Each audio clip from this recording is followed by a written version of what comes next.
Every single time something has to break.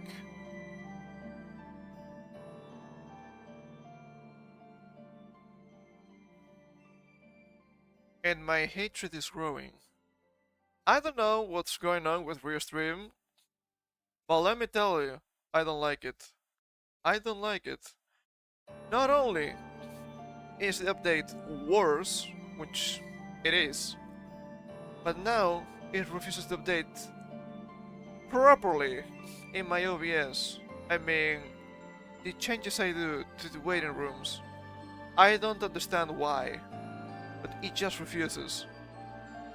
Why must they suffer like this? Why? This shouldn't be happening, but it's happening constantly now. I might need to bite the bullet and just do everything with the blogging, which I probably can, but I wanted to do the funny. I wanted to do the quote-unquote exploit, you know. That seemed useful and worthwhile to me. Gotta have fun things in here. It is not allowed.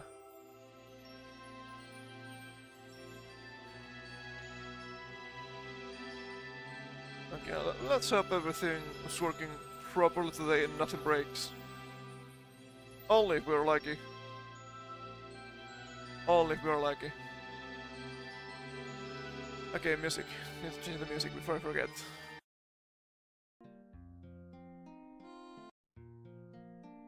There you go. It was not since the beginning, I don't know why.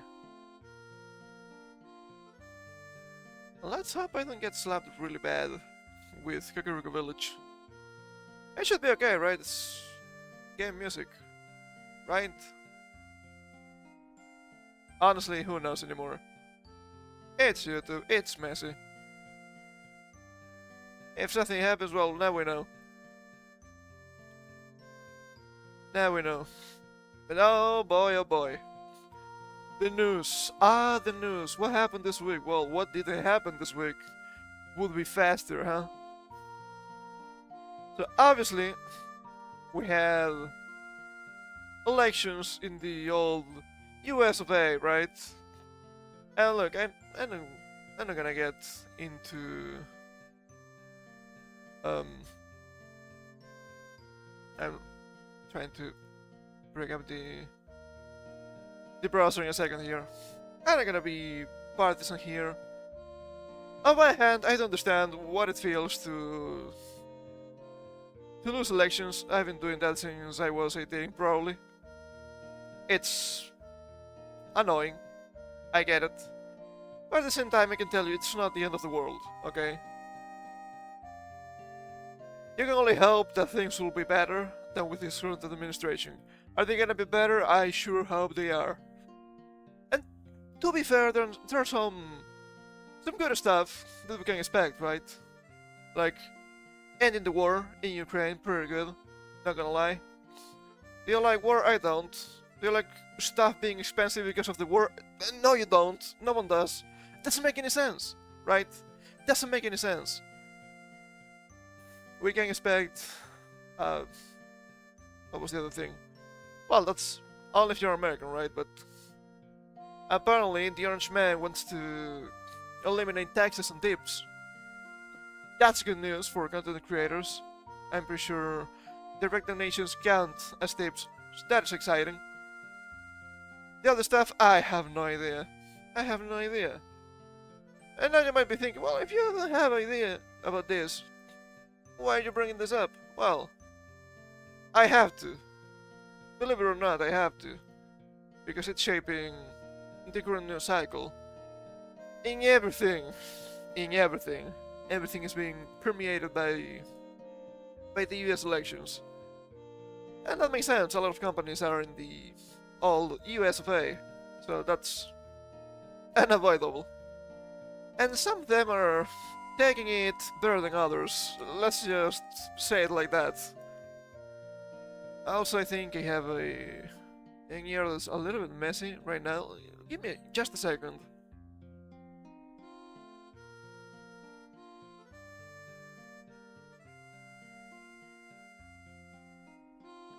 I hope it's better now. I think it is. And yeah, some companies are taking it much better than others. There are some people that are celebrating victories that are not really there yet. Will we have some victories? Hopefully. Is it gonna happen really? I have no idea. We can only hope. So let's start with Activision Blizzard. What's wrong with them? Well, I have no clue. Many things apparently. Here we have a screenshot from Grams. There's like links from Activision Blizzard. It's also really funny that you have a platform for communication called Slack. Why would you do that? Not for work at least. Don't do it. It seems a little bit too silly. Then you contemplate gang violence. Interesting. Other devs now see the benefit of armed self-defense. Funny how that happens. They're losing it. So Insider Activision Blizzard status confirmed. We have a screenshot. So this seems rather believable. And we have a lot of stuff that is blurred, obviously. So we have industry working on blank, making me more violent. But I have never been more tempted to buy a gun. Arm the left. After all, an armed minority is harder to oppress. I think they're understanding it now. If you can afford it, get life insurance. No one, I guess, fights harder than insurance companies. And if more minorities get them, then it'll be harder for hate crime to get swept under the rug. Okay. I'm not an expert in American politics. I'm pretty sure you won't be having hunting squads for minorities. That doesn't make any sense. I don't think that happened last time. Right? Am I mistaken? I don't think I am. But they're going real crazy with guns and whatnot. They have a lot of people, oh, you have to buy guns. They're coming for you now. Like, look. If you can buy guns for self-defense, sure, be my guest, why not? Seems useful to me. I say that living in a country that wouldn't allow me to do so. So, you know. But believing that you will be having hunting squads against any kind of minority seems a little bit too wild to me. I don't think that's gonna happen, guys. I don't think that's gonna happen. That didn't happen last time, okay? But well, to be fair, you had a lot of gaslighting. Gaslighting has to be gaslighting, right? And propaganda, just trying to have a bunch of fearful voters, pure intimidation tactics. And you have a lot of people actually let's see, good expression for this. I'm not remembering right now. I'm tired. What else is new? It's getting cold, so I should be sleeping more. I'm trying, okay? But you have a lot of people going literally crazy. Being like, oh, they're coming to me. They're coming for me. They're going to kill me. They're going to enslave me. I don't think that's gonna happen. Okay, I don't think that's gonna happen. That shouldn't happen. I do believe that both murder and slavery is still illegal, and it will still be illegal. It should still be illegal, okay? We joke sometimes with slavery here. Not in the real world, obviously. Not in the real world. We had to say obvious stuff like this from time to time, but come on. So, you will survive. You did last time. They're not going to kill you. Also, you have the crystal memes. I still don't get where did that come from? I think they're kind of funny. I find them kind of funny. To the crystal. It's just silly. It's just silly. I guess it's from the Elder Scrolls, right? The Soul Gems and whatnot. Just silly memes. And I've seen, oh my god, I've seen so many people throwing tantrums on TikTok videos. I'm not on TikTok, but luckily, or unluckily in this case for me, people re-upload those to Twitter. So, yes. It was not by my hand that I had to see that. And I came to the realization I don't understand TikTok. I don't think TikTok is good in any way, shape, or form. And I think TikTok is an absolute melody in our society. I'm gonna be that guy. Let me tell you why. A lot of videos that I've seen are just people not moving and people not saying anything. Why are you making a short video when nothing happens? I don't understand. I just don't understand. I can understand it if they were talking. Even if I don't like it, it makes sense. They're saying something, they're moving, something is happening. And look at me, I'm so sad. That could have been an image. That happened back in the day, you know? But now everything has to be a short video now. Oh my god, I hate it. I hate it in here. I hate it in here, it's so annoying. It's so ridiculous. And now you might be thinking, well, what about the other stuff that we don't like censorship, like DEI and all of this mess? Well, you would think it's going away, and a lot of people are celebrating this because they think it's going away.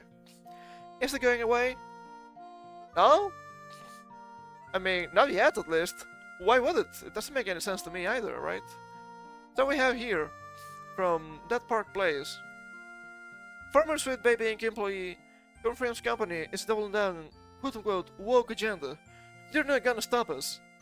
This is from November 6th, so just after the elections. And we have not only this, okay? Not only this. But I think it makes sense for us to start with this. Ron Roberts, a former... former? What are you talking about? Are you former, really? Shut up. A former Sweet Baby Inc. employee who is now the narrative director and associate studio director at Longdo. And then they will tell you, no, but they don't have any kind of power. Well, this guy was working for them Sweet Babies. And now he's working at a different company, actually being an important position. Narrative director. What do you mean? I'm not making this up. I wish it was, but no, this is happening. It's clear that the company has no plans to change, despite the massive backlash it has received for pushing its woke ideology into video games. Which... they said it, not me, so what are you talking about? I don't know if they're going to mention some of the stuff that has been happening with Sweet Baby lately. I don't have links on me, but it's easily verifiable what I'm gonna tell you. Roberts, who worked with Sweet Baby Inc. as a narrative director for a year and a half, told The Gamer that the developers are still working with the company and that the backlash will not stop the company's agenda. I suppose this agenda mention comes from that Park Place. I don't think he said it directly, it's not a quote, right? I understand that that Park Place is also biased. Everyone is, right? Everyone is. It is important when we're looking at the wording. Roberts first asserted that companies were not pulling their support from Sweet Baby Inc. Well, some of them are. Some of them might just be trying to be stealthy about it. It really reached its apex when Elon Musk was tweeting about us. Companies were reaching out to us privately and showing support. Nobody was pulling that support. Well, is that true? We cannot verify that, but if it's not public support, it's really telling of the current situation, at the very least. Oh my god, my nose. Getting so stuffy. Getting attended to displaying very harshly and support for the company being made publicly. I think the reason that we had more support privately than publicly is because when people do speak up publicly, we knew that they were opening themselves up to attacks. Rightfully so, to be fair also. You cannot bully a company. Okay? It's not real. It's not a real person. Roberts went on to declare that he wished more companies did speak out publicly to defend Sweet Baby Inc. and its quote-unquote woke agenda. What I personally would have liked to see is more institutions saying that this is wrong, that this is happening, that people are being targeted in this way. People are being targeted in this way. Could be read in both directions, which is kind of funny. And Sweet Baby isn't just a DEI company, or a company that makes things more quote-unquote woke. Not that there is anything wrong with that in the first place. Not that there's anything wrong with that in the first place. That's the problem. That's the problem. We're not doing that, but even if we were doing that, it's not that bad. Well, I don't think DEI is good in any way, shape, or form. Because why would you try to hire people just because of their immutable and superficial characteristics, like race, sex, or sexual orientation? What about the skill? But even if there was, that's not everything that we do. Even if there was, that's not everything that we do. It's not happening. But if it was happening, it would be good. We're at that point. We're still at that point. He continued. It would have been nice to have seen more people and institutions learn the lessons of 10 years ago. What lessons of 10 years ago? How you cannot actually have people being professional in this kind of business? Because trust me, I don't think it was, how to say this, the quote-unquote right-wingers who won Gamergate. If they did, we wouldn't be in this fucking mess right now. Oh my goodness. Ethics, I don't like them. They're still pushing the same kind of nonsense. This is not that different from what Anita Sarkeesian was saying 10 years ago. Well, he left Sweet Baby Inc. Similarly in October. He informed the gamer he would go back. Surely that's good news. He would go back to work at Sweet Baby in a heartbeat. I will hire Sweet Baby in a heartbeat. Well, to be fair to this line, these businesses are also extremely incestuous, right? Because Sweet Baby Inc. at the end of the day is just an offshoot of Ubisoft. So maybe you don't hate Ubisoft enough. I keep telling you guys, Frenchies, not good. Not good. I always have reserves for that, okay? Even though I've been doing this for a quarter of a century, I still learned an incredible amount from the people there. Both about game development and otherwise. Even with the experiences of the last year and a half, which have been mostly bad, I've learned a lot during that as well, he said. Are you actually learning from the bad things, or are you trying to be like, look, they're so evil? Who knows, really? Next source declared that Sweet Baby's woke agenda is inevitable. Inevitable. This Thanos. I'm inevitable. The world's the way it is now. These games are more inclusive for people. Games are more authentic. And it doesn't matter whether you think that's true or not, it's happening. I don't think you understand anything about fiction, okay? Sure, I might not be a fan of Dragon Age. I've never played any of the games. But I'm seeing an inordinate amount of clips this past week. The game seems like the most annoying piece of shit you've ever seen.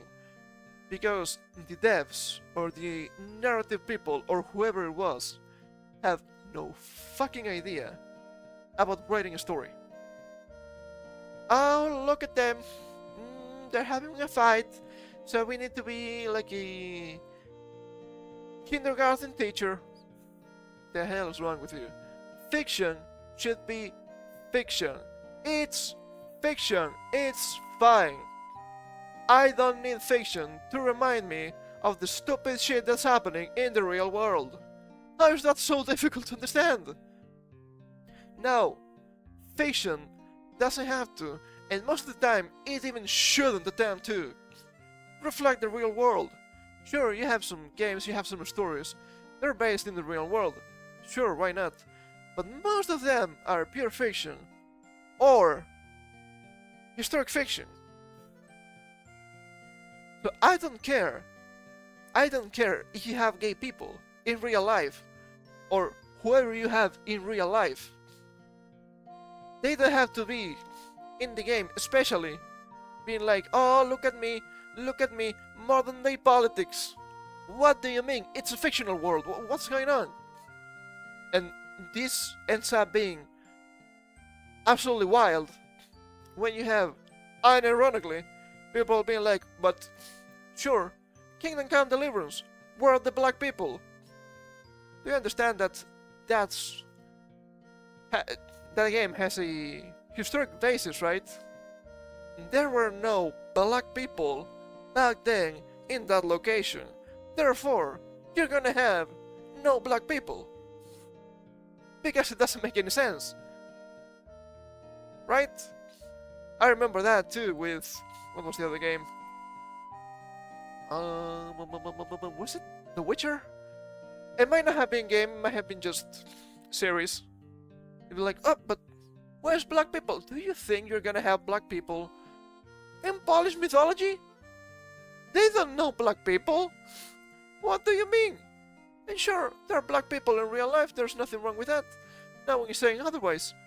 But at the same time, you don't need fiction to be a perfect reflection of reality. It's fiction for a reason. That's why you have monsters. That's why you have fantastic races like elves or dwarves. People like them. Some people might dislike them, that is fine too. But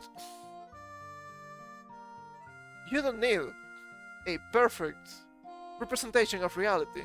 Because what does it mean really? You're gonna be like, oh, but you need a quota of these quote-unquote minorities, because this represents real life. You're like, well, this represents real life where? Obviously, the old US of A. I'm like, okay, but that is not true here. Why would they care about your demographics when I'm not American? Also, even if you're American, why would you care about real-world demographics when we're talking about fiction? It's pure nonsense. It's pure nonsense. And once again, because I have to repeat myself a billion times, because people always take the worst possible reading from what you're trying to say. Yes, these people exist in real life. Nobody's saying otherwise. Everything I'm saying here is, please, real life is not fiction. And also, real life today is not the same as real life 1000 years ago. Why is that so difficult to understand? Oh my god, it's so annoying! So annoying. And so no matter what these people do, they're not gonna stop us. Well, they're saying it here, they're not gonna stop, guys. They're not going to stop the way that the world is now, he declared. Nobody's saying that black people existing is bad. Nobody's saying that gay people existing is bad. Nobody's saying that woman people existing is bad. But you have to be real with me. We are trying to create fiction. Because fiction appeals to some people. Some fiction appeals to some people, obviously. You have entertainment demographics too, obviously. So, if you're gonna have, let's say, a video game that has the issue being for guys, you're gonna have probably violence. Let's be real, you're probably gonna have violence. You're gonna have shows of masculinity. You're gonna have tough dudes. You're gonna have probably some sort of heroic tale, perhaps. You're gonna be the good guys fighting the bad guys. Who wants to be the bad guys? It can be fun sometimes, but it's hard to do. And usually it's like kind of cool and over the top, right? But now you suddenly have people being like, in game, okay, in game, people being like, ah, my feelings. Oh my god. Oh man. Let's have some vegan sandwiches. And yes, that's a Dragon Age Velgard reference. I'm not gonna say that Dragon Age has always been extremely masculine, but you're trying to probably save the world and you're preoccupied about vegan sandwiches. It's pure nonsense. It's pure nonsense. Not only did Roberts claim that the company's woke agenda is inevitable, he also tended to claim that Sweet Baby Inc. is not injecting wokeness into video games, or strong-arming developers into doing so. Threat them with what's gonna happen if they don't give you what you want. He said, what Sweet Baby has not done, is show up at game studies and say, hey, we're making your game work now or else. Kind of demonstrably false, right? They had to bring out the clip from Kimberler. Also, they have a huge amount of projects in a really short amount of time. That's like between 5 and 10 times higher than normal. So that is strange to me. There's something wrong, I can feel it, okay?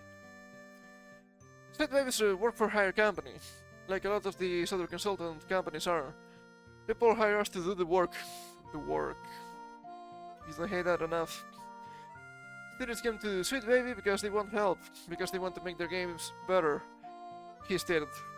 Well, the games are not better, so that's an absolute backfire. At the same time, students come to Sweet Baby because they want help. Are you sure that is true? Maybe they are coming to Sweet Baby because you people have been embedded into the business for a longest time. Like the roaches that you are, but probably more like leeches. After all, Kimberler has been working for...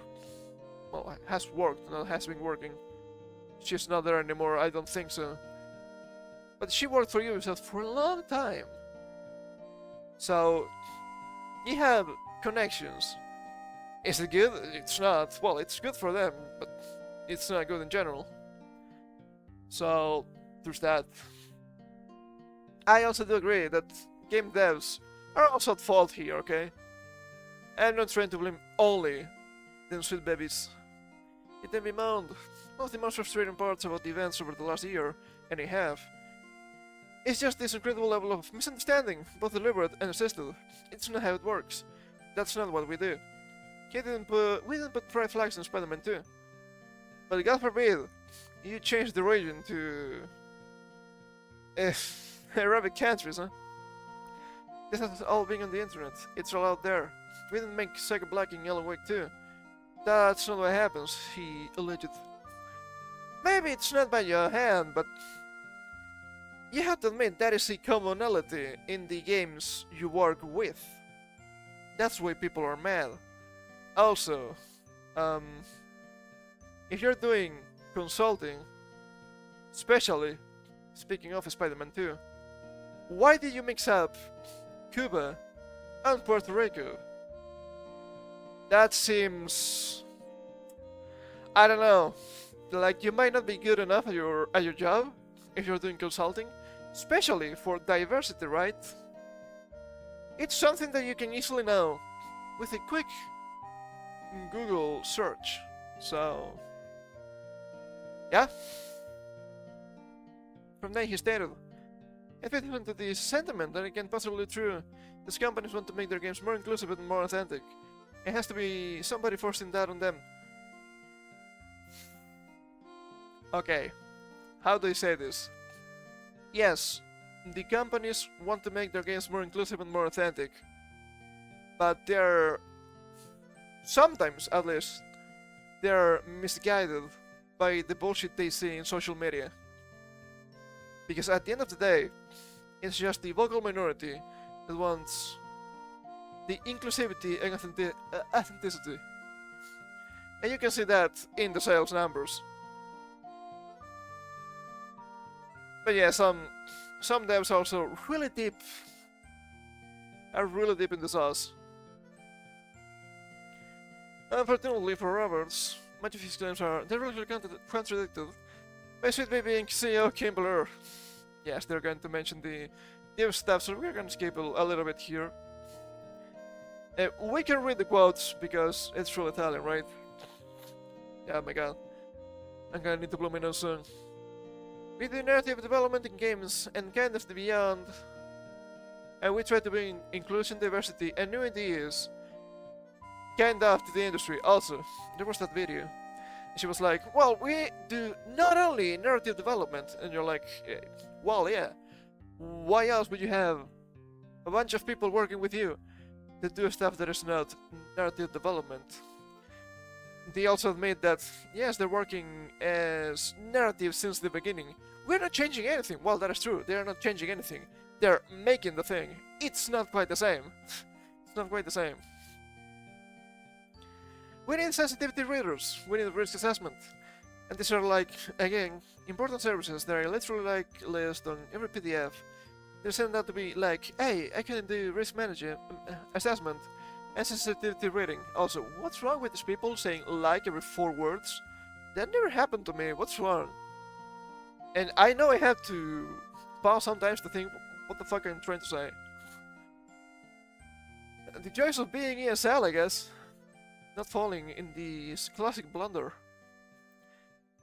During her presentation, Blur admitted that she did indeed attempt to get a developer to race swap one of their characters from a stereotypical white Frenchman to a person of color. We read that before. I remember this.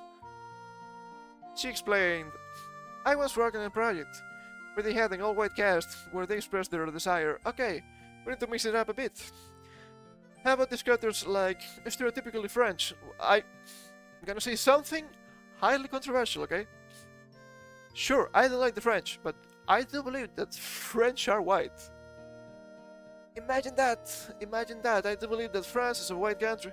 I could be wrong, but you know, they have gray, they have like a striped shirt, and it was like, okay, if you need to do that, can we at least make them a person of color? And they said, oh no, that would be weird. They're already French. Why is that so funny? Say want to do better than this, she asserted. Better than what? If it's supposed to be a Frenchie. Yes, that's a Frenchie. What? It's not a new Frenchie, okay? She also famously assured that employees at AAA developers should terrify executives with social media cancel mobs if they do not have Sweet Baby Inc. and consultants like them. Well, that's like a free reading of what she said, but not entirely wrong. It's mostly right, to be fair. Well, they have a quote, so it's fine.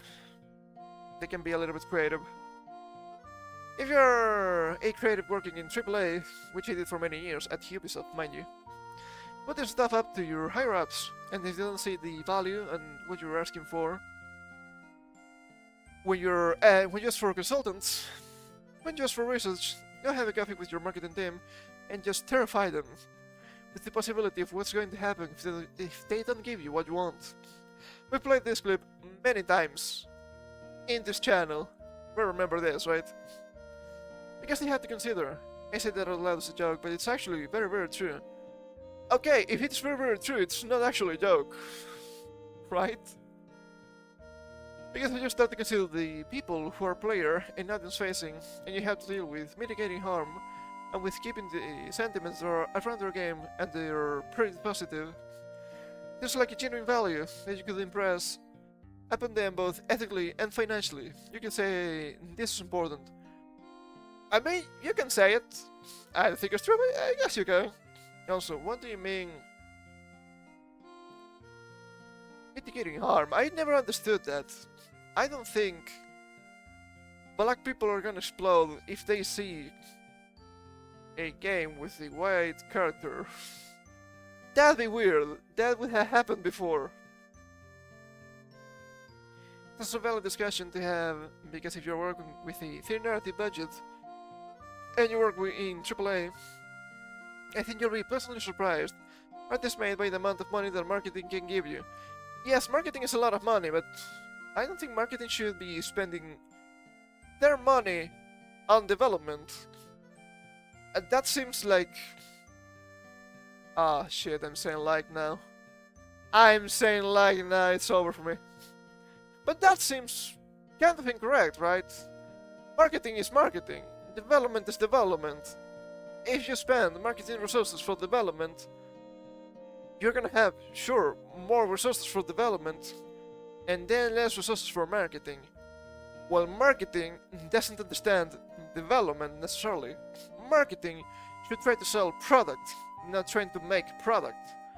Maybe that's why a lot of these projects are failing with massive budgets. Because let's be real, a lot of them you're like, okay, but I'm never seeing advertisement for this game. What do you mean it is this expensive? Like Concord, for example. To be fair, I only know of Concord because of looking at some people in social media talking how it's going to be a disaster. And it was a disaster. What do you mean up to 400 million in budget? Where's the advertising? Where's the advertisement? Nowhere to be seen. That seems like a problem. Now what we're doing is about ticking boxes in the Monster Falls.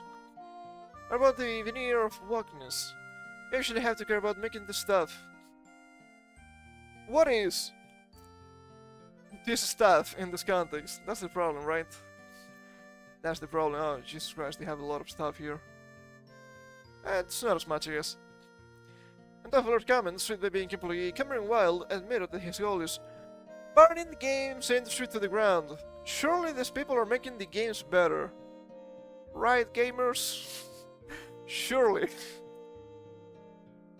During a presentation at the Game Developers of Color Expo, a slide titled "Cool, so why am I here?" features a bullet point that states burning the games industry to the ground. Surely that's good for games. On the next slide titled "So why am I still here?" one of the bullet point states, "To prove that the space where whiteness doesn't have to live is where some of the best stories are told." Yes, that doesn't mean what you think it means. Do you know that good video games usually come from Japan? I don't think Japanese people are white. Sure, a lot of them, most of them even, are light skinned, they're Asians. Japanese games? Really good. Really good, what can you say? He, I suppose, explained. A lot of us who are really fighting for more inclusive games and storytelling, they have a choice when it comes to discomfort. Fighting for more inclusive games. It's been said. A lot of us who are just existing don't have a choice. Just existing. If only. Which makes it really hard often. But recently, I started realizing that discomfort, or the place where whiteness doesn't have to live, is where some of the best stories are told. It's where genre storytelling lives. What do you mean? Whiteness in this case. What is whiteness for storytelling? I don't understand. I'm not sure I follow. I'm not sure I follow, to be fair. That's a bunch of nonsense, not gonna lie.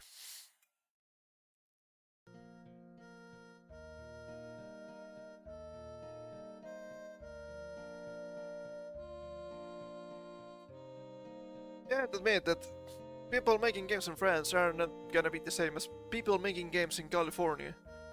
I say France because it keeps coming up. We could say Poland, right? That could make more sense. So no, the AI is not going away. Obviously not. And we have another example here. Mozilla Foundation lays off 30% of staff. Drops advocacy division. Before getting into this, I need to blow my nose. But now you know what we're talking about.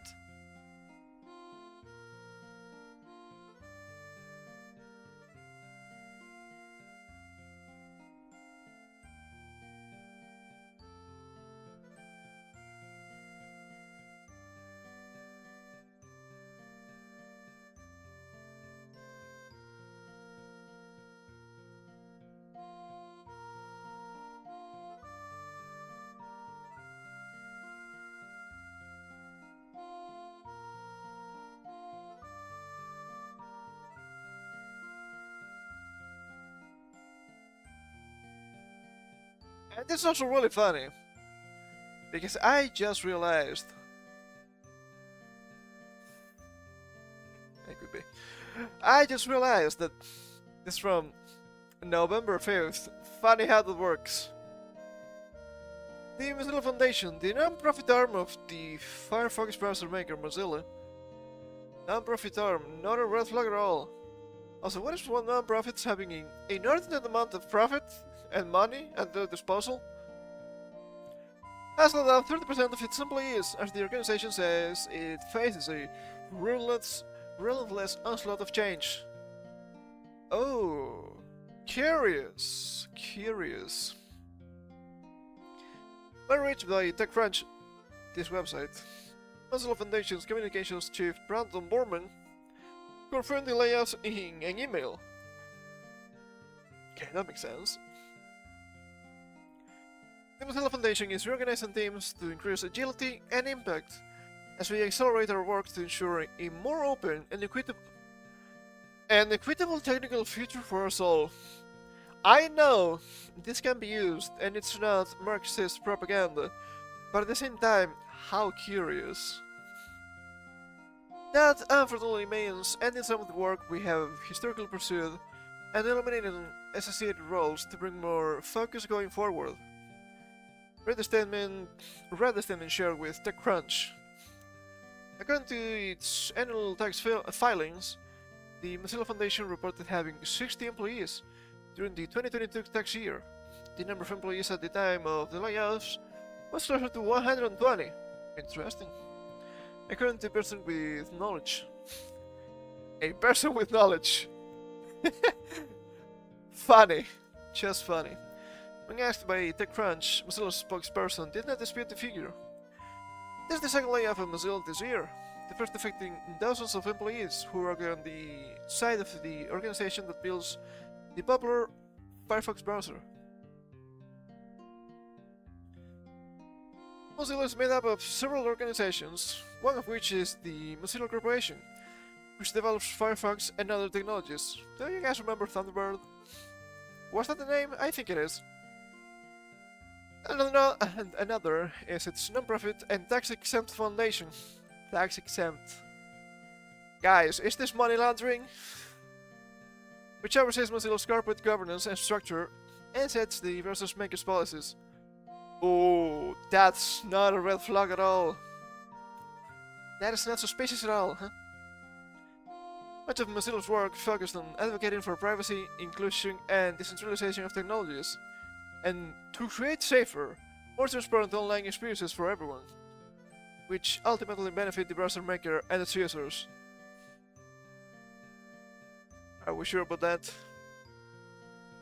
And as the layoffs, in an email to all employees on October 30th, not 3rd, my bad, the Mozilla Foundation's executive director, Nabiha Sayed, confirmed that two of the Foundation's major divisions, advocacy and global programs,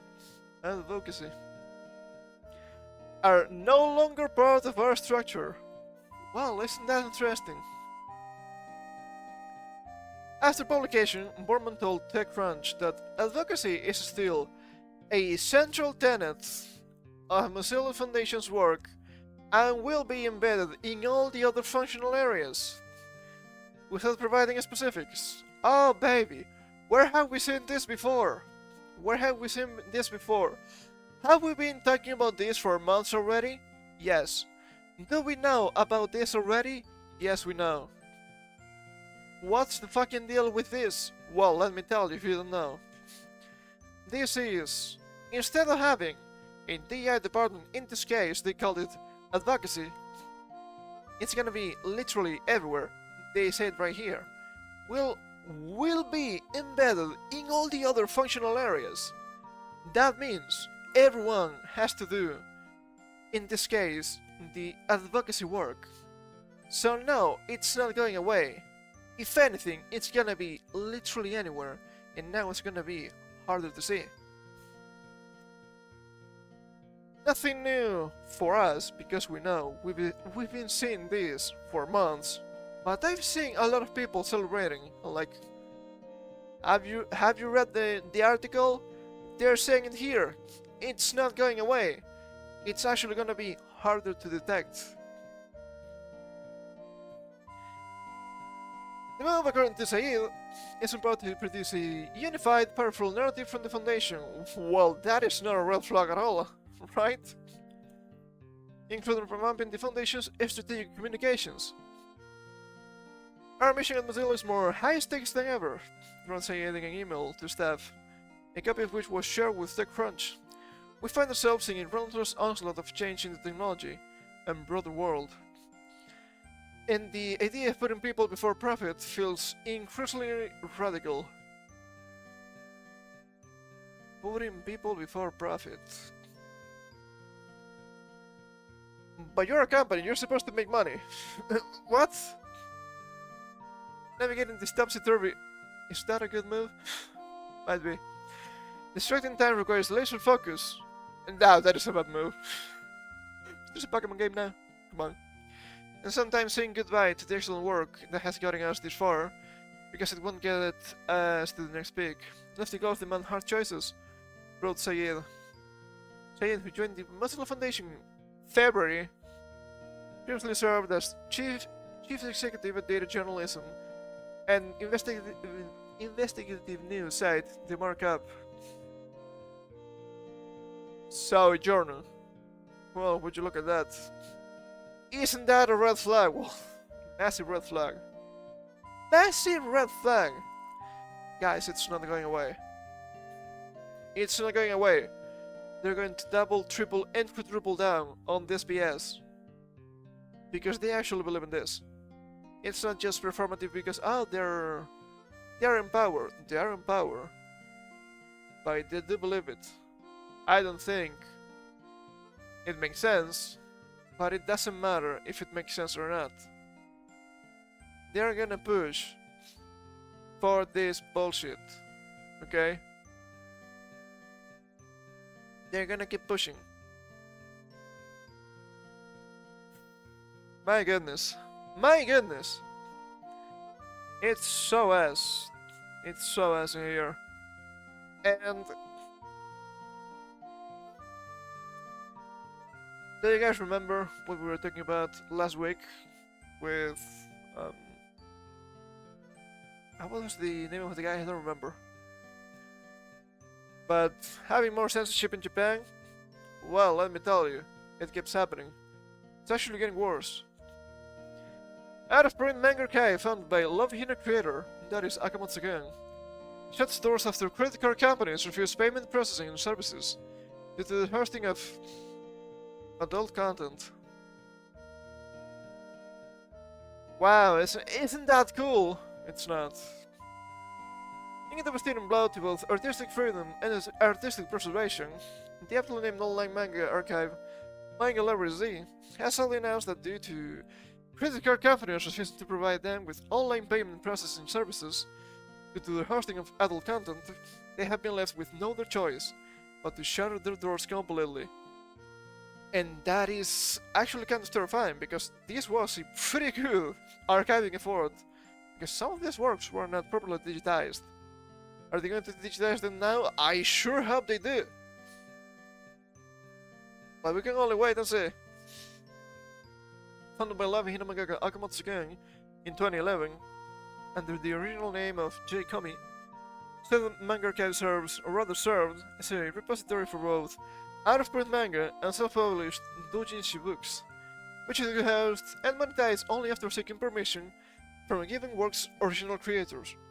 Which makes a lot of sense, obviously. Sources that found the helm on Manga Library Z include Yuji Oki's Manual King Yudo, that is, The Way of the Osaka Lone Shark, as we can see here. It looks old. Mai Tsurugina and Tadashi Kato's The Chef, and Akamatsu's reformation Love Hina, obviously a classic. But, as noted above, it was not the site's hosting of all manga that drew the ire of credit card companies, but rather their hosting of an extensive collection of adult erotica, as spread across their manga and doujinshi libraries. And look, I could understand this if you had the credit card companies, even though it's not the responsibility being like, okay, but this is for adults and this could be accessed by minors. I don't think you can have credit cards if you're a minor. Correct me if I'm wrong, but you usually only have one of those when you're an adult. So I see a great disconnect. This seems to me puritanical in nature. Very icky. Not good. To this end, the travel for Mangalore began in October, when at the beginning of the month, the site's administration reported via an official statement published to their website that the payment agency with which we have a merchant agreement notified us that the agreement will be terminated at the end of October due to handling of adult content. After repeated discussions, we were unable to overturn the notice, and although it was a difficult decision, we have decided to accept the termination, they continued, as machine translated by Deep L. In accordance with this decision, we will stop processing premium membership registrations at the end of October. So, that happened already. Also, credit card and document payment will no longer be available for processing PDF purchases from November. The admins added, only Bitcash payments will be accepted for PDF purchases. We apologize for the inconvenience caused by the sudden notice. We are internally reviewing the measures to be taken in the future. We appreciate your understanding. Love Hidden Classic. Unfortunately for the site and its users, a little less than a month later, not quite the same, its administration will reveal that they had decided to shut down the Manga Library site due to the difficulty in returning profits to others and operating the site in the future. Bitcash was not enough. We're going to say this here, but I can tell you that. Although Manga Library Z has been a group of rare works, mainly manga that have already gone out of print and have not yet been digitized, available again for free and under a subscription, that's the deal. It has been returning advertising revenue to their authors for more than a decade, good for the authors. In recent years, we have had increasing difficulty dealing with payment services, such as credit card companies. They explained of their decision. 14 years ago, when manga artist Akamatsu Ken launched the predecessor service, J-Kami, ebooks were not yet very common, and there were only a few services where manga could be read on the internet, they recalled. In this context, J-Kami was the pioneer of an ebook service that allowed anyone to read manga for free. That's pretty cool. What's the problem? Well, card companies don't like it. It has been happening for a while, and we have more stuff for this, so bear with me a little bit more. For almost 14 years since then, even though the name of the service has changed, the staff of Manga Library Z is grateful to all the authors and users for the long-time patronage. The lamentations continue. At the same time, we also feel responsible for continuing to operate the site with the thoughts and feelings of so many people on our shoulders. We can only regret that we have had to shut down the site. But it's something expensive. You need to make money to provide the service, because the service itself it has a cost. It's not your fault. It's sad, I agree, but it's not your fault. Going into further detail regarding their battle with their payment processors, the Manga Library Z staff asserted, "We were notified by the settlement agent last month, and we have no choice but to terminate all settlement service contracts at the end of October. We discussed this matter with the settlement agent as soon as possible, but the decision was made by the credit card company, and we were already in a situation where we could not reverse the decision." What can you do? What can you do? They can just mess you up, man.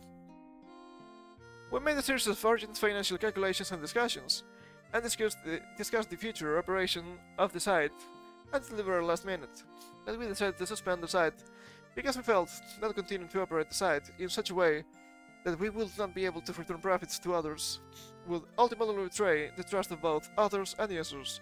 They said, "We apologize for this decision." It's not their fault, man, it's not their fault. And I'm pretty sure that adult erotica thing was not even that explicit, okay? Maybe it was, because they had doujinshi, but who cares? Who cares? It's for adults. It's fine. You don't hate them enough. However, despite their cessation of their manga hosting services, Manga Library receives Steam closed out their announcement by assuring readers that G Comic Torrents Inc., which operates Manga Library Z, is also involved in the wholesale business and providing works to the stores of other companies. And we will continue to focus on the wholesale business in the future in order to return profits to participating authors, which is better than nothing. Further, they also declare that they will continue to work with all parties concerned to find a way to restart the site. I hope they can, even if it's just for archiving. Although it is still only a narrow path, we will consider the possibility of becoming a non-profit organization, crowdfunding, and so on. I guess crowdfunding could work.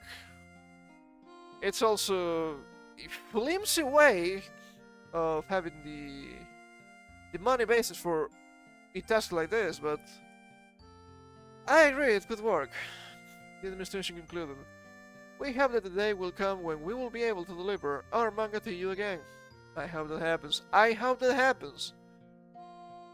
If they can release the manga, why can't they have it in a subscription-based platform? Doesn't make any sense. Offering his own statement on the site's closure by his personal Twitter account, Akamatsu likewise detailed the direct cause of the site's shutdown this time was that the payment agency notified us that it was terminating the entire payment service, including payment methods other than credit card payment. They can just terminate it if they don't like it. It's oh so annoying. It's oh so annoying. All credit card companies, including JSV, suddenly became unusable, and all other payment methods, except with cash, also became unavailable. Maybe crypto is the way to go with this. And I'm not a big fan of crypto, but you see something like this and you have to wonder, well, it works, what can you say? Free market? Hello? In addition, even the payment for the month that had already passed was withheld. And since the premium membership fee for that period and future ones was no longer coming in at all, we found ourselves in a situation where we could not even pay for the server. Yeah, I can imagine. The Manga Library's management staff discussed the situation and came to the conclusion that it is impossible to operate the site solely on Bitcash earnings. I guess not a lot of people use it, which makes sense. Even if we find an alternative payment agency, the same phenomenon may occur again, and we do not want to survive by deleting only some of the works. Also fair, but they might need to cut out and remove doujinshi altogether. Which is not good, but I guess it's better than nothing. It is still censorship to some extent. I dislike it a lot. We decided to shut down the site, the mangaka continued. We deeply apologize that the period between the notification and the withholding of payment was so short that we had to bow down to the company that provides the payment service. What else can you do? However, this time we were able to obtain accurate information all the parties concerned can provide, such as on what basis the company declared the suspension of payment services, how much penalty will be imposed and how long it will last, and what the specific measures were taken to avoid the suspension, etc. We believe that we will be able to conduct a more legitimate investigation and conduct a hearing. When ending his statement with a look at the bigger picture, Akamatsu recalled, in the past, Love Hina was banned by Apple's ebook application and later restored. Even worse than Apple, huh? Funny how it works. Well, funny? Maybe. We still say that experience frequently as a concrete experience example for protecting freedom of expression and use it effectively to this day. What luck in this case. In recent years, unprecedented strong conditions and strong penalties have been issued by payment services, and if these are left unchecked, the situation will surely become a problem, not only for ebooks, but for Japanese content industry as a whole. Yes, we read about that last week. Unlucky for us. He ultimately affirmed, as the party that was actually forced to close the site, we are determined to take more precise countermeasures. We would be grateful for your support. I have the big tweet here with a translation. So this is just, once again, rampant censorship. But it's not just only Manga Library Z. We also have, from Automaton Media, Japanese manga and game store Melon Books becomes the latest Japanese platform to run into trouble with international payment processors. You don't hate them enough. You don't hate them enough. Melon Books, a Japanese platform that sells independently published manga, doujinshi, video games, and anime Blu-rays, suddenly announced on November 18th. Well, it's not November 18th yet, so I guess it was announced that in November 18th it will be suspending MasterCard and Visa payments. It's always MasterCard and Visa. They're the latest in a series of Japanese content platforms to be impacted by the tightening regulations of international payment processing companies. And, you know, the doujinshi they have, or the video games they have, or the anime Blu-rays they have, they're not only just spicy, okay? Video game that, as far as I know, you can only buy through Melon Books, at least in the West. Toho, Puppet Dance Performance. Pretty good game. What are you gonna do now? Well, perhaps you need to become a sailor. What can you say? Although Melon Books' official announcement does not give you a reason for this decision, it is likely that they received a request to remove adult content. But why? It is legal content! What do you mean? Rampant censorship! I hate it in here. International payment processors have been tightening their regulations lately. There were situations in which their money transfer networks are used in the monetization of illegally produced sexual content and/or content depicting, I guess, sexual acts involving minors. Look. What do you mean illegally produce sexual content? Well, I guess I know what they mean. But if you're talking about manga, video games, and anime, that's just fiction. What do you mean by this? What do you mean? It's fiction. What's wrong? I will never understand. Highly puritanical. This is what they were talking about. It should be more like a month, right? Torishima and Yui Hori. They were talking about this. They're puritanical. They're coming for you. This has had a big impact on Japanese sites offering legal fan art and doujinshi manga. It's legal, by the way. So far this year, Scape, Niku, DMM, I'm not quite sure what that is. The site and Fantia have been among the sites that have had disabled Visa and MasterCard payments. Earlier this week, Manga Library Z, an online archive of out-of-print manga, we just read it, announced that it was shutting down after 14 years because it had lost its primary forms of payment and could not sustain itself. We don't need to read the related article. We just did that. This latest announcement about Melon Books has prompted concerns on Japanese social media that the regulations enforced by payment processors are unfairly impacting self-published manga artists and fan art creators. True. That is true. They don't like them. Why? Because they cannot be controlled? That's a possibility. Melon Books describes itself as the one-stop shop for all doujinshi products, including manga, novels, music, video games, and more. Even music! Even music! I don't think music is gonna have... what, illegal sexual content? Probably not. Probably not. From December 19th, Melon Books customers will no longer be able to pay with MasterCard or Visa when ordering from the online site. However, they will still be able to use JCB and American Express for now. Well, for now. Melon Books hopes to get Visa and MasterCard payments re-enabled at its brick-and-mortar stores, but it has no plans to try to reinstate them on its online shop. That is a problem, because if you are in the West and you're going to buy through Melon Books, it's gonna be the online shop, most probably. To counter this, Melon Books will be offering a workaround whereby only shoppers can pay in-store. They keep coming for Japanese media. Oh, the illegal stuff. The illegal stuff. What do you mean illegal stuff? What do you mean illegal stuff? It doesn't make any sense. It's trying. It's fiction. Also, I'm pretty sure. Well, I guess in some countries it might be banned, but it's not Melon Book's fault. You cannot legislate in Japan with laws from a different country. It doesn't make any sense. I guess they don't care enough. I guess they don't care enough. And we also have Yokotaro voicing concerns over rising credit card companies refusing to handle adult content.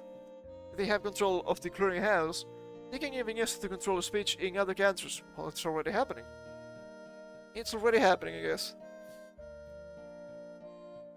Ever the advocate for freedom of expression, particularly of the risque variety, Dragon Garden New series creator, Yokotaro, has admitted to feeling more than a little uncomfortable with the potential threat to free speech posed by credit card companies during refusal to process payments for adult content. You have your own money, but you cannot use it. And do you really believe you are living in a free society? Think again. Taro spoke out against this rising phenomenon on November 5th via his personal Twitter account. His mind ostensibly turned to the subject thanks to the recent news. The publicly accessible out-of-print manga archive, Manga Library will be shutting down after various credit card companies dropped them as a client due to the hosting of various erotic comics. Ooh, so spicy, so spicy! What the hell? Credit card payment companies are refusing to accept legitimate adult content payments. Yeah, pretty much. But the eccentric video game director, as machine translated by Deep L, regulations beyond the law have been in place in publishing and other fields. But the fact that the payment processor, which is involved in the entire distribution infrastructure, can do so at its own discretion, seems to me to be a different level of danger. It is. It completely is. If they have control of the clearinghouse, they can even use it to control speech in other countries. Yes. Is your money actually yours? Hard to tell. Hard to tell. We see in the head of those bad faith critics who dismiss his concerns as being rooted in nothing more than perversion. Taro would affirm in a follow-up tweet that his personal position was actually born out of fear that such power structures could eventually have very real consequences for peoples worldwide. More than fair. I get the sense that this is not just a matter of adult regulation or freedom of expression, he affirmed, but a security hole for democracy as a whole. Are we gonna have Yokotaro's Prime Minister of Japan? That could be wild. That could be wild. Instead above, though Taro does not specify what specific events or presence prompted his tweets, given their timing it's almost certain that the aforementioned shuttering of Manga Library was at the forefront of his mind when he wrote them. Maybe also the Melon Books thing. And they just have a recap of the story here. So yeah. Yeah, did you really believe we didn't have rampant censorship here? Wait there. Wait there. Why? Well, because payment companies can be like, yeah, I don't like it. I don't like it, so got that to me. What do you mean? Yeah. Like literally that. What? Yeah. It's not hyperbole. It's not even hyperbole. It's so strange. It is so strange. And the fact that you, as a person, cannot have control over how you spend your money is absolutely insane to me. It is pure insanity. If it's my money and the stuff is legal, what's the big deal? Well, I guess you forgot to ask someone else. That is big companies. The mythic consent, I guess. Let me take a sip here.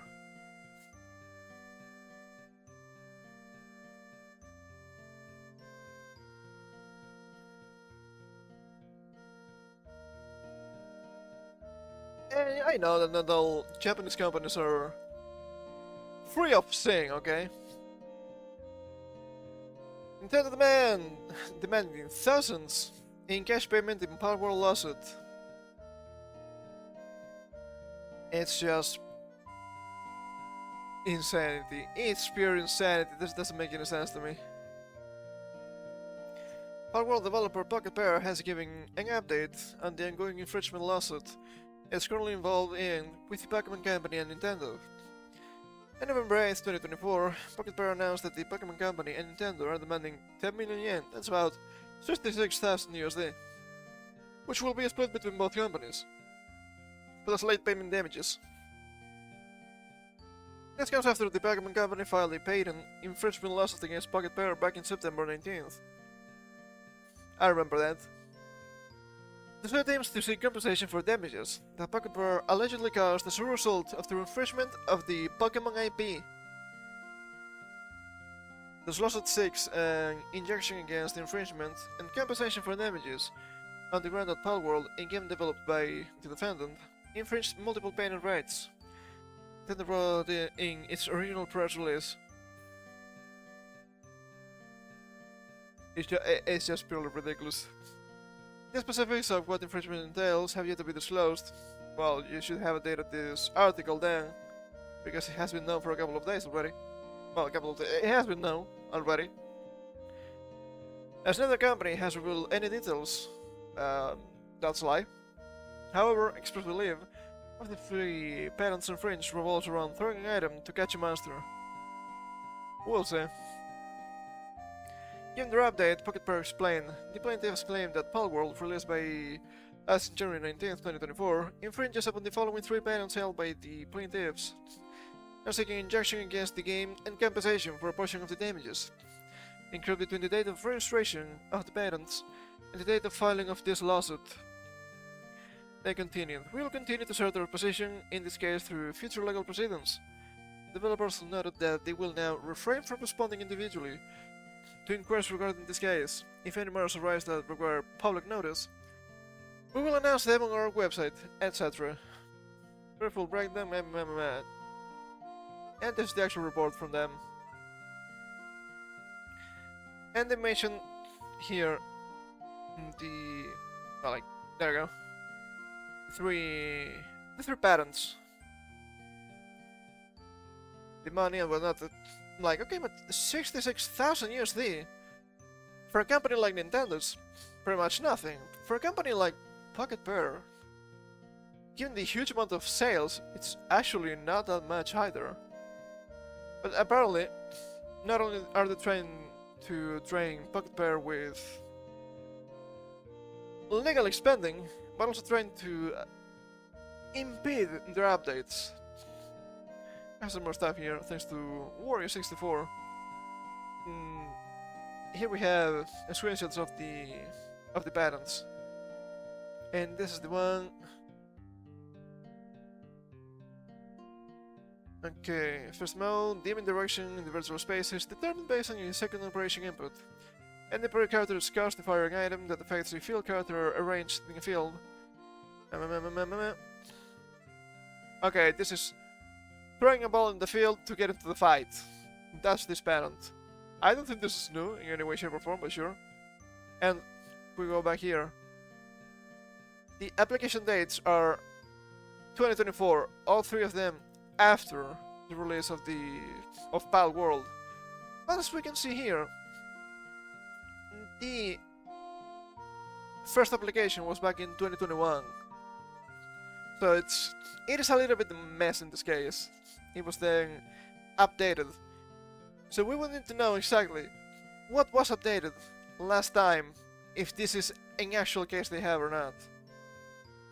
It's also really stupid for this to be a patent, but you know. Here we have game system and device, let's see.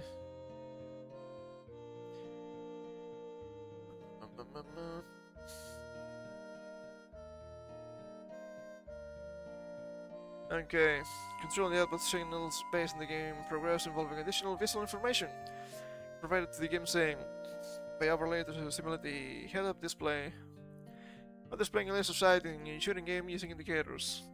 Choose the condition of the game character on your screen for taking characters, objects or locations. In the game scene, displaying a circle under the character controlled by the player hold-up. Doesn't most games have something like this? Shooting of targets. Okay, they only had the classifications, not the abstract in this one. Compare the motion of game characters with respect to other game characters. That's collision. I think most 3D games have collision. Even 2D games have collision. What the hell? That's wild. That's kind of wild. And I didn't have the asterisk for this one either. Comparing surrounding properties.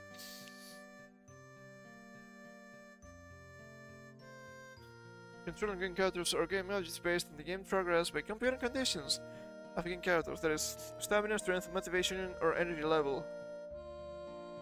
This is done before Pokemon, you know? Way before this patent, I mean.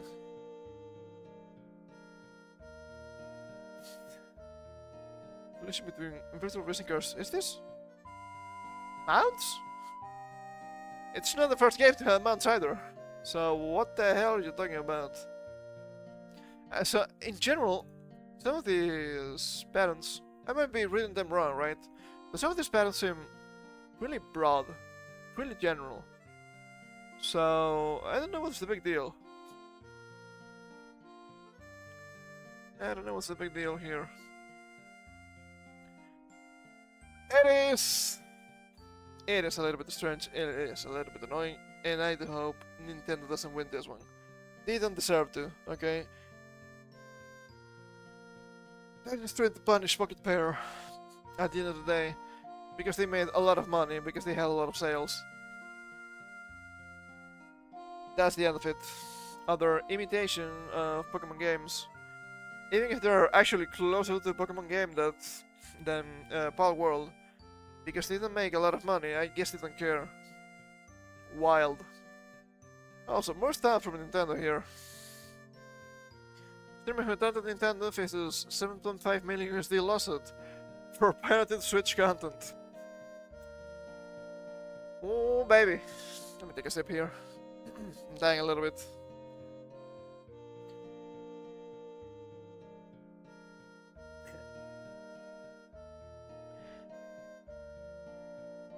A streamer who gloated about relentlessly streaming unreleased and emulated Switch games is facing a 7.5 million USD lawsuit from Nintendo. That was coming down hard on Jesse Kagan, aka Every Game Guru, who had allegedly been streaming the pirated games on various platforms such as Twitch, YouTube, and Kick. This included Zelda Tears of the Kingdom, Mario Kart 8 Deluxe, and Pokemon Scarlet and Violet. According to the lawsuit filed in Colorado District Court on November 6th, despite prior DMCA takedown notices and cease and desist orders, reportedly continued streaming the games and even guided viewers on running Nintendo games on non-Nintendo hardware. I'm gonna assume, let's see if they surprise me, I'm gonna assume the main problem here is not only the thing that you're saying, that you're using the pirated games, but streaming unreleased games. That's probably the main issue here. That's why they have takedown notices, DMCA takedowns, and cease and desist. I could be wrong. The streamer has been accused of making new channels on different platforms whenever one was taken down. It's also that. The court documents claim he also taunted the game studio directly while doing so, allegedly stating things like, "You can try to stop me, but I'll keep going." Nintendo ninjas are kind of powerful, okay? What can you say? On October 24th, 2024, funny, after certain platforms had taken down his unlawful streams as a result of Nintendo's enforcement actions, he sent Nintendo a letter boasting that he has He doesn't burner accounts, burner channels to stream from, and he can do this all day. The lawsuit stated. He fucked around and found out a little bit too much, I'm afraid. The lawsuit claims Kanga's actions not only violate copyright, but also encourage a culture of infringement, impacting sales, and hardware exclusivity. Hardware exclusivity is also kind of ass. Also impacting sales, are we sure? Are we sure? As Gavin said, piracy is usually a problem of service, and why would you pay for the game? Honestly, I'm not saying you should do this, but why would you pay for the game when you can get it for free earlier and it runs better than original hardware? That's the main problem. And sorry to tell you this. Game Theory has calculated the damages at 150,000 per infraction, and at least 50 occasions in the last 2 years. Damn.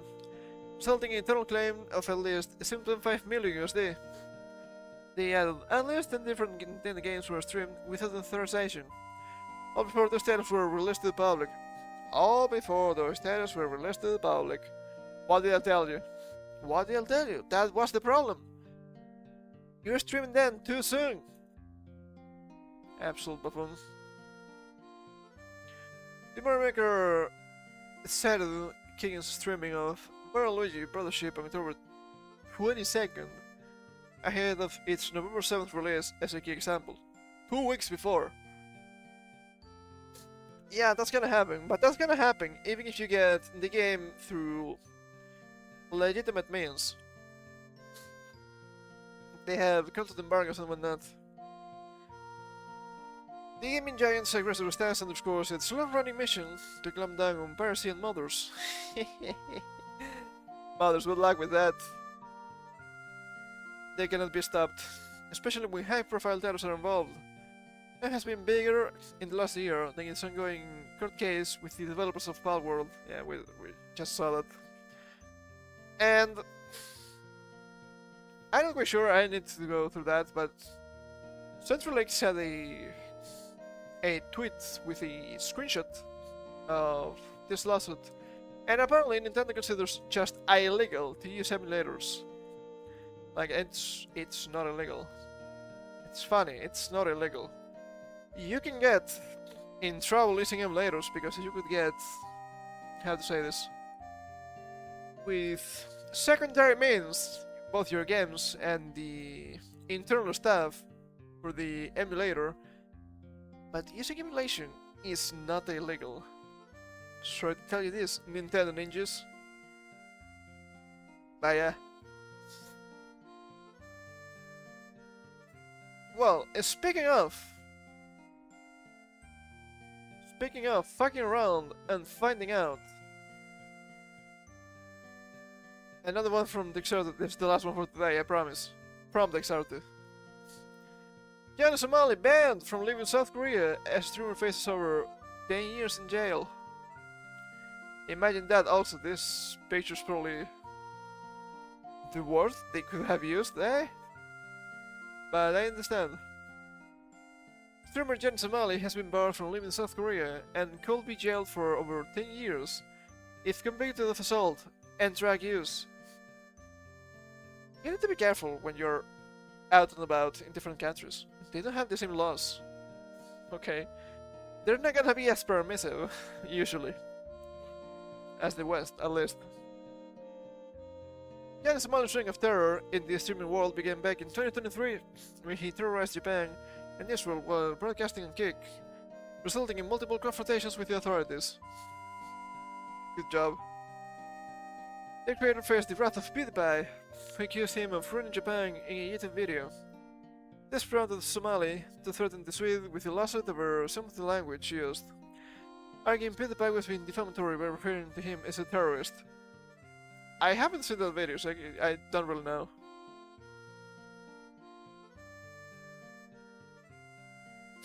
Well, he was actually terrorizing Japan. An argument can be made. In September of 2024, Somali traveled to South Korea and continued his antics. In addition to getting kicked off a subway and causing a scene in a convenience store, he is sparking outrage by kissing the Statue of Peace, a monument to victims of sexual slavery. Yeah, they're not going to like that one. What were you expecting? What were you thinking? Honestly, what's wrong with you? Hey boy, are you crazy boy?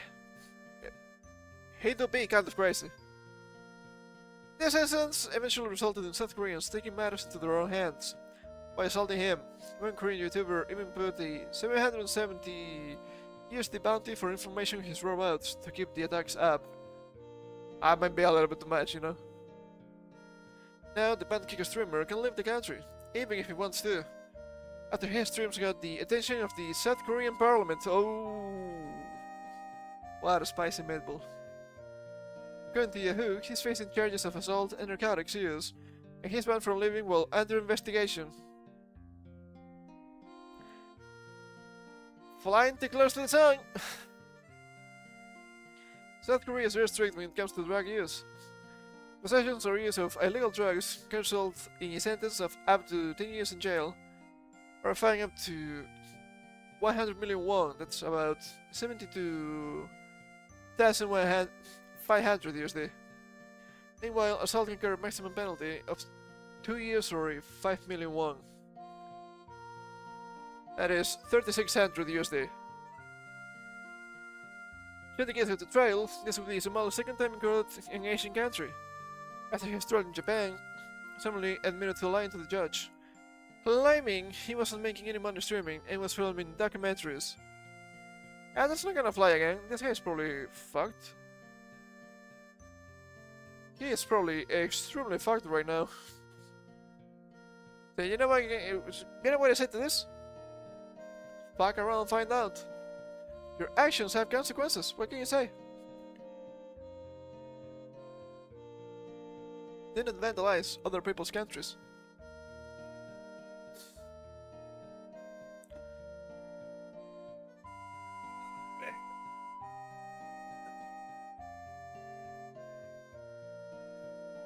Is 10 years a lot? Yes. He should have known better. If you're going to a country, you should know what you can and can't do. As for this, you didn't get in this situation again. So easy to understand. So easy to understand. And speaking of other countries, I found this yesterday. I think it's really interesting. Best Australia, perhaps? We'll see. From Reuters.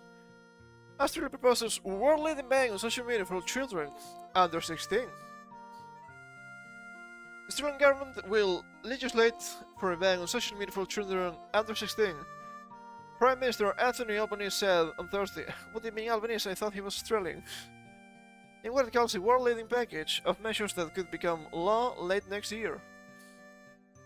I agree that kids shouldn't be in social media. This becoming law could also be a problem.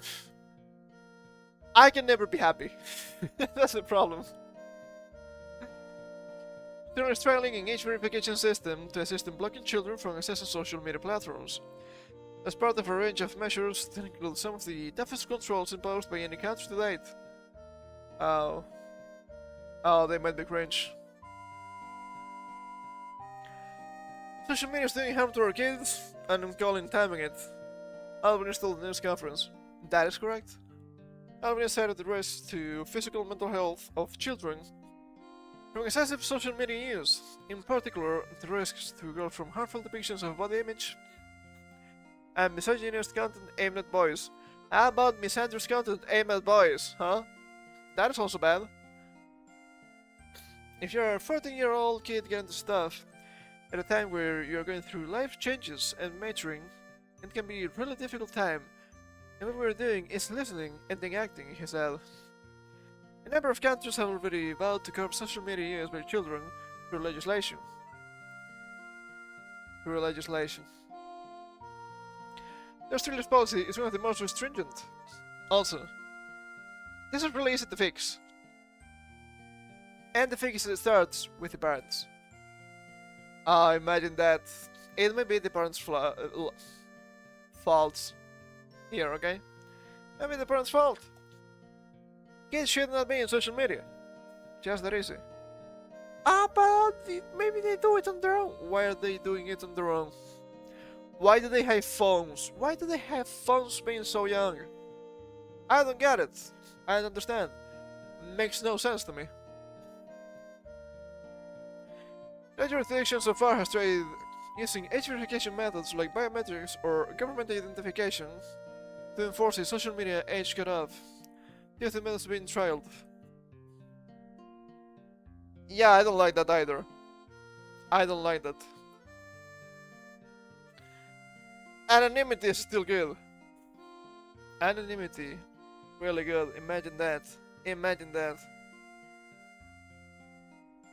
Australia's other world first proposals are the highest age limit set by any country. No exemption for parental consent, and no exemption for pre-existing accounts. Legislation will be introduced into the Australian Parliament this year, with the laws coming into effect 12 months after being ratified by lawmakers, Albanese said. The opposition Liberal Party has expressed support for a ban. Liberal Party supporting a ban. You cannot make this shit up. You cannot make this shit up, dude. What the fuck is wrong with you people? There will be no exceptions for children who have parental consent or who already have accounts. The owners will be on social media platforms to demonstrate they are taking reasonable steps to prevent access, Albanese said. The owners wouldn't be on parents or young people. Maybe they're gonna stop service in Australia altogether if this becomes a problem. What we are announcing here, and we will legislate, will be truly world-leading, Communications Minister Michelle Rowland said. Rowland said platforms impacted will include Meta platforms, Instagram and Facebook, as well as ByteDance, TikTok, thank goodness, and Twitter. Alphabet, YouTube will likely also fall within the scope of legislation, she added. What about YouTube Kids? Which I've seen the stuff in YouTube Kids. It's actually really dangerous too. Some of it, obviously. What a fucking mess. TikTok declined to comment, while Meta, Alphabet, and X, formerly Twitter, or Twitter, formerly X, did not respond to requests for comment. The digital industry group, a representative body which includes Meta, TikTok, X, and Alphabet's Google as members, said the measure could encourage young people to explore darker, unregulated parts of the internet while cutting their access to support networks. Support networks? What the fuck? Maybe they shouldn't be in the internet altogether, what the fuck? I'm gonna say it. Fuck them kids. I don't want them. Not in the internet at least. Also, what about Twitch? It's 13 plus, but I don't think it is a better example. Very sleepy. What else is new? What else is new? Keeping young people safe online is a top priority. But the proposed ban for teenagers to access digital platforms is the 20th century response to 21st century challenges, saying Teach Managing Director Sunita Bose. Bose? Maybe Bose. Hey Bose! Rather than blocking access through bans, we need to take a balanced approach to create age-appropriate spaces. Build digital literacy and protect young people from online harm, she added. Literacy at an all-time low. France last year proposed a ban on social media for those under 15. No users were able to avoid the ban with parental consent. The United States has for decades required technology companies to seek parental consent to access the data of children under 13, leading to most social media platforms banning those under the age from accessing their services. Look, banning kids, beautiful. Requiring ID, ass. Just ass. I will never be happy with this, what can you say? And this also came up last week, I think, from The Hill. I'm not gonna get through this, but as you can see, to save our democracy, we must get rid of online anonymity. They're so scared. They're so scared. It's prolonged. I don't want to go through this one. So, yeah. Yeah, they're so scared of the anonymous peoples of the internet. But you know what? You're treading a country that's not yours. We've been here before. Okay? So funny when you see people being like, oh, those anime profile pictures. And like, yeah, those anime profile pictures have been on the internet for decades. They are the native people of the internet. What about that? So much for anti-colonialism, huh? Disgusting. Disgusting. So let's get into the two last articles for today. First, disgusting. Second, perhaps a little bit funny. So we have first person who died in circus suicide pod may have been strangled. Well, well, well. Well, well, well. Funny how that happens. Perhaps this futuristic shit is not that good at the end of the day. The 64-year-old American woman died on September 23rd in a secluded forest area near cabin in Meerschausen, a sparsely populated region of Switzerland close to the German border. BBC reported. You thought this would be Canada? Nah, not Canada. Switzerland. Strange, to say the least. The first documented case of a woman using the circus suicide pod in Switzerland has taken a new turn. Autopsy reportedly found strangulation marks on her neck, sparking speculations about her death. This has led to questions about the possible equipment malfunction or interference. According to the Dutch newspaper, the Volkskrant, the 64-year-old American woman died on September 23rd in a secluded forest area. Literally the same, word by word. What the fuck? The sarcopod, designed by Philip Nishke, founder of Exit International. Well, if you're gonna make suicide pods, Exit International, it's kind of a funny name. Okay? It's intended to allow terminally ill patients to end their lives. Isn't there a better way? Operated by the Swiss assisted dying group, The Last Resort. It's not fun anymore. The pod requires the user to press an internal button, which releases nitrogen gas, causing them to fall asleep and then die peacefully within minutes due to oxygen deprivation. Devious little creature getting up to mischief. Swiss police were notified and later found the woman's body inside the pod. Dr. Frank Willett, president of The Last Resort, was reportedly the only person present at the time of her death and remains in custody. Yeah, that's gonna happen. That's gonna happen.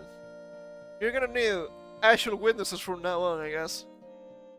Swiss Chief Prosecutor Peter Stischer, leading the investigation, has suggested that the woman's death might not have been as intended, indicating the possibility of intentional homicide, according to Volkskrant. The report highlights that strangulation could be a factor, raising questions about the circumstances of her death. Okay, was it malfunction? And the guy was like, well, we can have malfunction in the suicide pod. Or was it a different thing? The report notes that the pod was opened and closed several times before the procedure began to verify its seal. A forensic expert testified in court that the woman had severe injuries to her neck, which has further fueled suspicion. Yeah, I can imagine.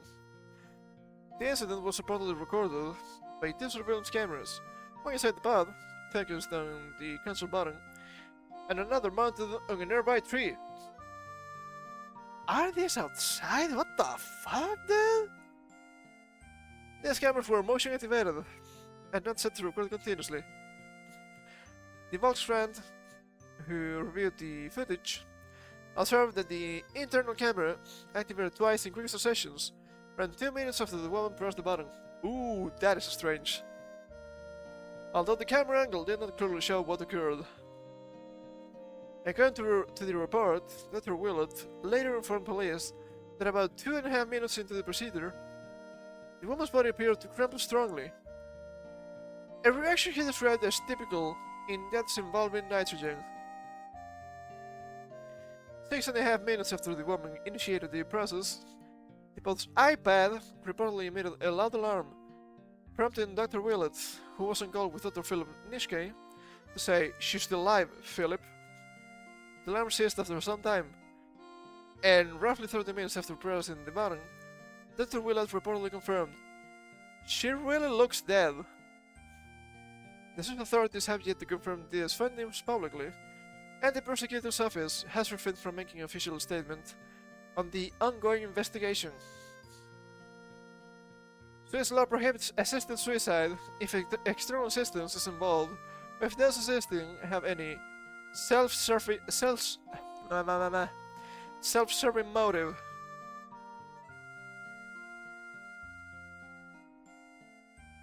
I'm speechless. What can I say? I'm speechless. I'm gonna blow my nose for a second here.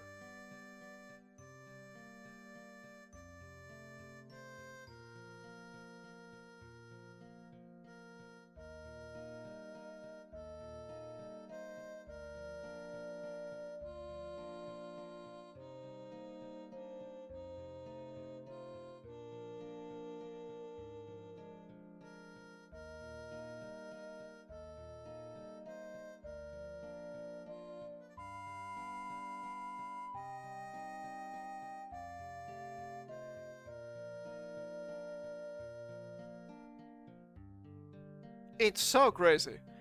It's so crazy that you have assisted suicide being so common nowadays.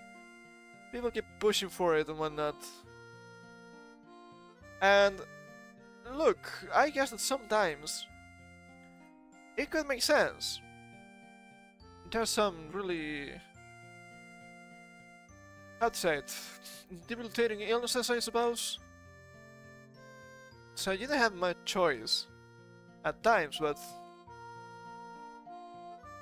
I think this is being used for things that are,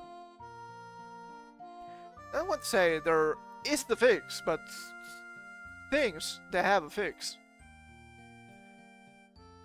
Because nowadays you have Canada, once again Canada, and they want to expand their main program that's their, what's the long name? I don't remember. Their suicide thing. Assisted suicide, I suppose. To also allow people with depression and whatnot. I'm like, dude, you can fix depression. It's fine. It's fine. Related news. Is Sarcopod illegal even in Switzerland, which allows assisted suicide? I guess so, to some extent, right? It's so strange to me. I don't like this at all. And sure, people have killed themselves for all eternity, and it will keep happening. But this to me, being like, having the government, I'm not saying this is the case, they don't mention that. I'm just thinking about Canada here. But having the government being like, you know what? You should kill yourself. It's probably a good idea. It seems like a really bad idea to me.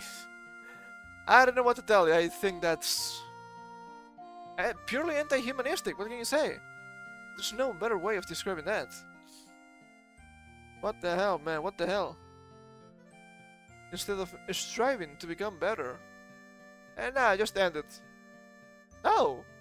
Don't do that! Don't do that, man. The hell?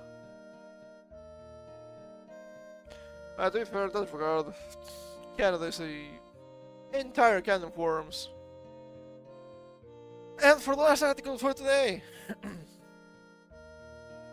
police searching for 40 scared monkeys after mass breakout from South Carolina research facility.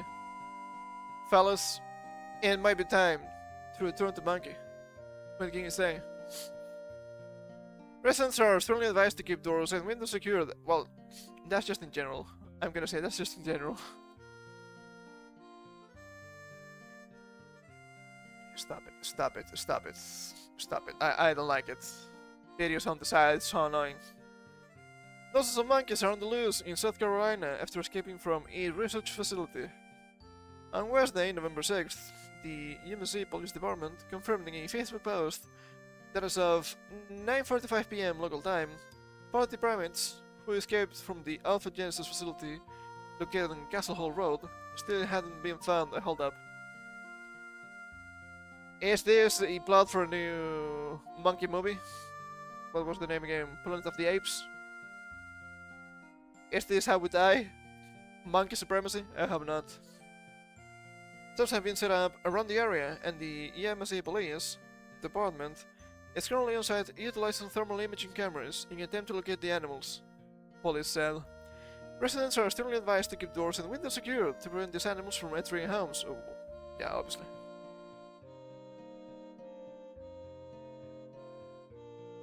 Police urge anyone to contact 911 immediately if they see any of the animals.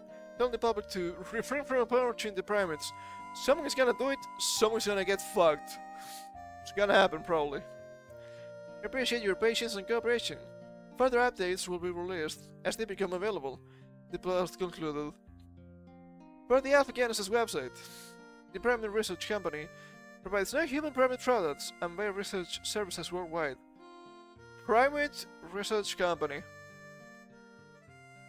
Yeah, guys, I think it's actually monkey time.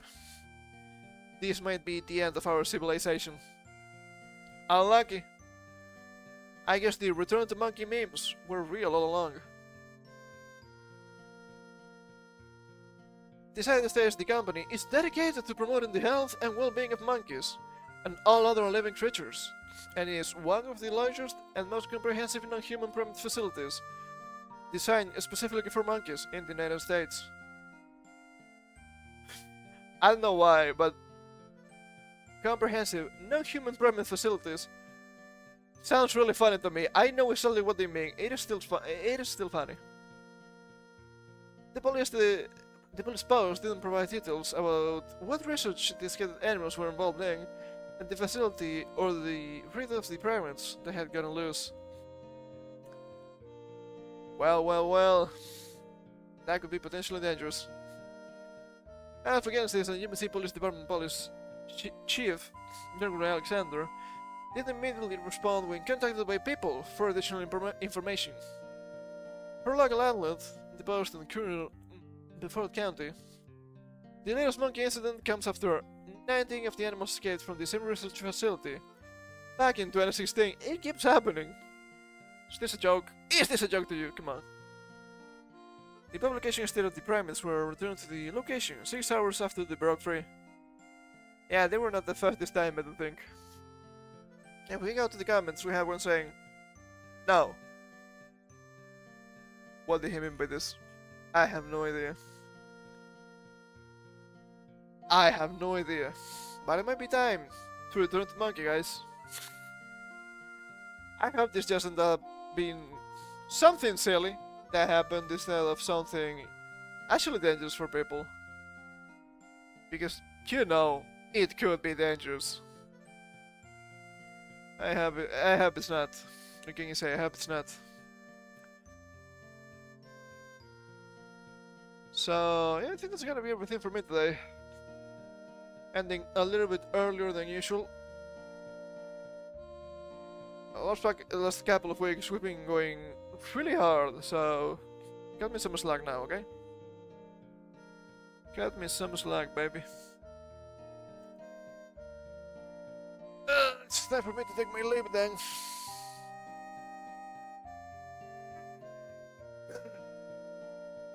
I had to stretch a little bit. So, thank you for coming. I heard you had some questionable fun, I guess, with the news today. Remember, despite what they tell you, the AI is not going away. Why would it? Doesn't make any sense.